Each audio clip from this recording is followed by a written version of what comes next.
नमस्कार दोस्तों। आज मैं पूर्व रक्षा मंत्री या भारत के पहले रक्षा मंत्री भी कह सकते हैं, बी कृष्णन मेनन, जो केरल के कोझिकोड जिला के रहने वाले थे, जिनका देश के निर्माण में, भारतीय सीमा को सुरक्षा करने में या भारत को सामरिक, आर्थिक, राजनीतिक रूप से मजबूत कराने में कितना योगदान रहा है, उसी के बारे में मैं आप लोग को, देशवासियों को और विश्व में जहाँ भी भारत के लोग PIO या NRI रह रहे हैं, उनको मैं बताना चाह रहा हूँ। कृष्ण मेनन और जवाहरलाल नेहरू की मुलाकात लंदन में हुई। वो भी उस समय पढ़ाई करने के दरमियान में या रिसर्च करने के दरमियान में, तो उसी समय जब दोनों देश वापस आते हैं और भारत आज़ाद होता है, तो इनको जवाहरलाल नेहरू बिना विभाग के मंत्री बनाते हैं। उसके बाद रक्षा मंत्री बनाते हैं। उसी समय से कृष्ण मेनन की जो देश के प्रति समर्पण है वो झलकने लगता है, जिसका उदाहरण पहला ये है कि उन्होंने ही गोवा मुक्ति आंदोलन का मजबूत किया, जो पुर्तगाल के नियंत्रण में गोवा था, जिनके सहयोग से गोवा को भारत में शामिल किया गया। उसके बाद वैश्विक स्तर पर शीत युद्ध का दौर बहुत ज़ोर शोर से बढ़ गया था 60 के दशक में। एक तरफ नेतृत्व अमेरिका कर रहा था, दूसरी तरफ सोवियत संघ था, जो आज अकेला रूस बढ़ गया है। तो उसी समय इन्होंने नॉन अलाइनमेंट मूवमेंट का नारा दिया, जो गुटनिरपेक्ष आंदोलन के नाम से जाना जाता है। इस आंदोलन का उद्देश्य भारत को किसी के गुट में शामिल न करना और भारत को अपनी स्वतंत्रता को मजबूत करने के लिए, अपनी सामरिक स्थिति को मजबूत करने के लिए गुट निरपेक्ष आंदोलन को चलाया, जो इंडोनेशिया के बांडुंग सम्मेलन के नाम से जाना भी जाता है, जिसका समर्थन जवाहरलाल नेहरू ने भी किया। तो उनको रक्षा मंत्री के रूप में सहयोग देने के लिए जवाहरलाल नेहरू ने उनका बहुत सहयोग किया।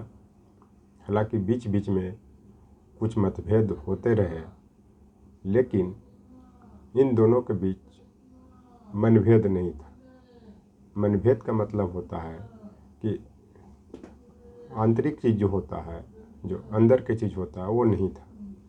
इन लोग का उद्देश्य देश को मजबूत करना था, क्योंकि आज़ादी के बाद देश की क्या स्थिति थी, इस सभी देशवासियों को पता है।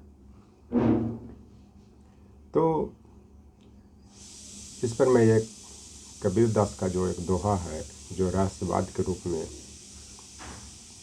प्रचलित है, नैनों की करी कोठरी पुतली पलंग बिछाए, पलकों की चिकडार के पी को लियो रिझाए। ये जो है वो आत्मा से परमात्मा को मिलाने के संदर्भ में कहा गया है। लेकिन यहाँ पे आत्मा का मतलब कृष्ण मेनन से है और परमात्मा का मतलब देश से है, क्योंकि जब देश मजबूत होता है तभी भजन करने में मन लगता है। इसीलिए कहा भी गया है कि भूखे पेट भजन होई न गोपाला। भूखे पेट भजन नहीं होता है। तीन लोग के जो रहस्यवाद है, जो आत्मिक लगाव है, एक तरह से उद्देश्य के प्रति समर्पण को दिखाता है। उसके बाद 1962 ईस्वी में चीन अचानक भारत पर आक्रमण करता है और धोखे से आक्रमण के कारण भारत को बहुत नुकसान होता है। उस समय कृष्ण मेनन जी जवाहरलाल नेहरू को कह रहे थे कि जो देश के आर्मी है उसको जितना जल्द हो सके वो चाइना से युद्ध करने के लिए भिजवाया जाए, पहुंचाया जाए। लेकिन जब तक चाइना असम के आसपास नॉर्थ ईस्ट में पहुंच चुका था, इसके बाद कृष्ण मेनन ने ज़बरदस्ती जो भी आर्मी थे देश के उसको वहाँ को उतारा, जो चाइनीज सेना को बहुत कड़े तरीके से मुकाबला किया और चाइना को बहुत सा क्षेत्र से वापस चला जाना पड़ा। लेकिन वो फिर भी जो भारत का क्षेत्र था उस पर वो कब्जा कर लिया, जैसे अक्साई चिन्ह था। लेकिन ये हार नहीं माने। उसी समय ये पार्लियामेंट में नेहरू जी को कहे थे कि अक्साई चिन्ह के विषय में कि मान लिया जाए कि मेरे सिर का बाल सारा उड़ गया है, इसका मतलब क्या ये मेरे ऊपर भी कोई कब्जा कर ले। उसी सफोकेशन में उनकी बात से उनकी बात जवाहरलाल नेहरू को बहुत चोट पहुंचाया, जिसके परिणाम स्वरूप उनकी जवाहरलाल नेहरू की डेथ हो जाती। उसके बाद इन्होंने प्रण किया कि जब तक मैं चाइना से जो भी भारतीय भूभाग में जो कब्जा किए हुए है, जो भी जैसे नाथुला दर्रा था, बोडमिला दर्रा था, उसको मैं मुक्त करवाऊंगा, चाहे इसके लिए मुझे बलि भी देना पड़े।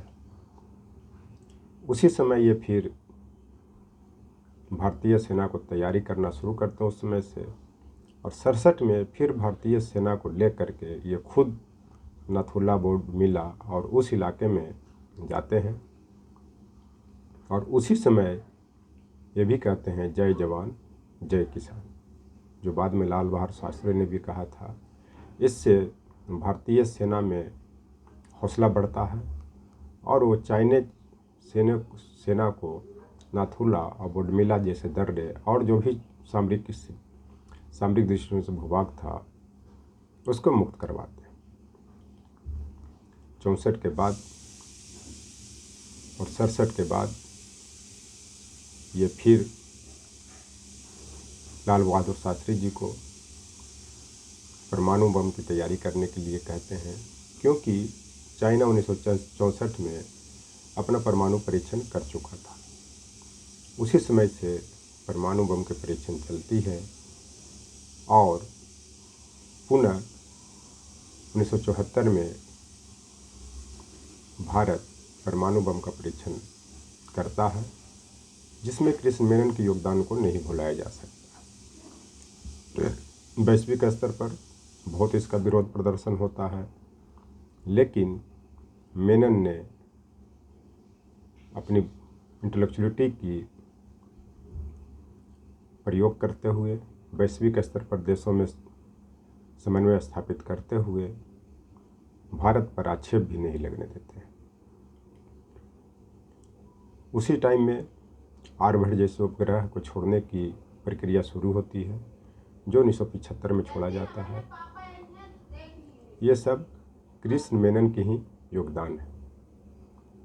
तभी इंदिरा गांधी जी ने इनकी मृत्यु पर कहा था कि एक ज्वालामुखी का अंत हो, क्योंकि जो शक्ति जवाहरलाल नेहरू और लाल बहादुर शास्त्री और इंदिरा गांधी को उनके नेतृत्व में मिली, इसे भुलाया नहीं जा सकता।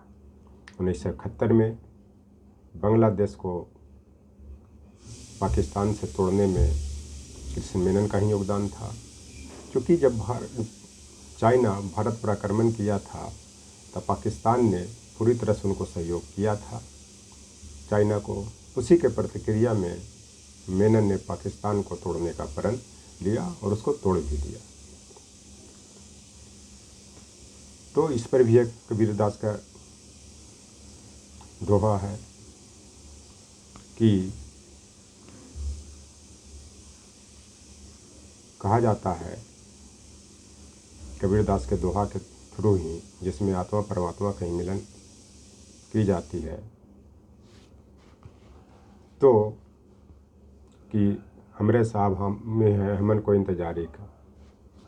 मैंने उनका जो देश है कृष्ण मेनन का, वो हमारे अंदर बसा हुआ है, परमात्मा हमारे अंदर बसा हुआ है, तो मुझे दूसरे से क्या लेना देना है। इस कारण कृष्ण मेनन की जो योगदान विदेश नीति में रहा, भारत की विदेश नीति को मजबूत करने में, वो भुलाया नहीं जा सकता है।